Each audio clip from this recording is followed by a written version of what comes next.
आणि उपमुख्यमंत्री एकनाथ शिंदे अचानकपणे दिल्ली दौऱ्यावर आहेत। एकनाथ शिंदे आज दुपारी दिल्लीला रवाना होणार झाले। नितीन नबीन आणि अमित शहांची ते भेट घेणार आहेत।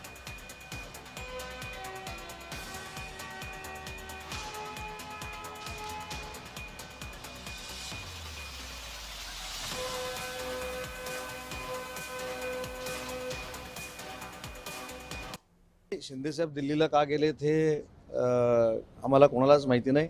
शेवटी दिल्लीमध्ये देखील नगर विकास खात्याची कामं असू शकतात, महाराष्ट्र शासनाच्या काही निधीसाठी ते जाऊ शकतात आणि सगळ्यात महत्त्वाची गोष्ट की ते एनडीएतले प्रमुख घटक पक्षाचे नेते आहेत, त्याच्यामुळे ती देखील भूमिका त्यांची असू शकते। त्याच्यामुळे मला असं वाटतं की त्याला राजकीय स्पर्श कोणी करू नये।